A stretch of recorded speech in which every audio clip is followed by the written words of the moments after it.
Barangay Ginebra, TNT Tropang Giga, Northport Batang Pier, at Baser Amer. Yan nga ang ating mga tatalakayin.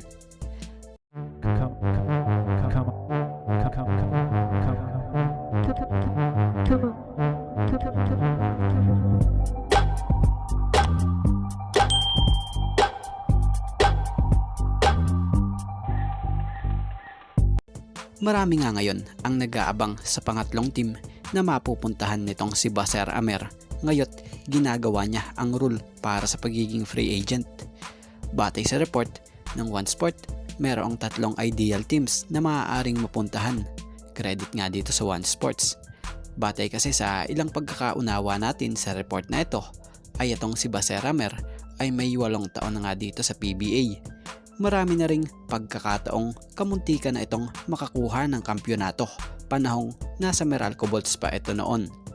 So nitong nasa Blackwater na siya, isa rin si Baser Amer sa mga naging key players ng team na ito at marami na ring nagawang matitinding laro ito dito. Pero yun nga, by the end of the year, Amer will reportedly part ways with Blackwater as he want to test free agency. So sa edad nga ni Baser Amer na 31-year-old, ito'y maaaring makakatagpo ng pangatlong team niya na maaaring best landing spot for the steady playmaker. Kabilang nga po sa maaaring pangtunguhan na tong si Baser Amer ay gaya nga raw po ng team dito na Barangay Ginebra. Isa na ito dahil kakailanganin nga raw po ng Ginebra ng may maayos na ball handling, solid court awareness, at kayang bumitaw ng matitinding opensa na makapagbibigay ingay sa crowd. So alam naman natin na itong si Tenorio ay hindi na nga po sa pabata. So kakailanganin ni Coach Tim Cone ng isang gaya ni Baser na maaaring pumalit sa posisyon ni LA kung ito'y magretiro. So batay pa nga sa report, Amer will be a good fit with Team Never Say Die. Bukod sa Barangay Ginebra, maaaring TNT nga rin raw dahil kailangan ng TNT ngayon ng guard dahil yung Jason Castro, isa rin ito sa madalas nagkaka-injury dito dahil nagkakaedad na nga rin ito.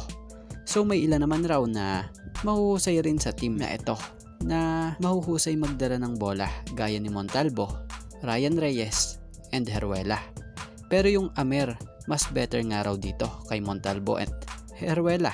At yung Reyes naman, ito'y may edad na rin dahil 40 years old na nga ito. So, ngayon nga po, napuputakte ng injury itong TNT, maganda nga raw idagdag sa roster ng TNT itong si Baser dahil isang crafty guard nga raw po ito. Yung isa namang team ay maaaring sa Northport dahil ang team na ito ay lumalakas at nagpapalakas pa na pupwedeng makatulong kila Arvin Tolentino and Fran Yu na nagpapakita ng magagandang laro as anchors ng team.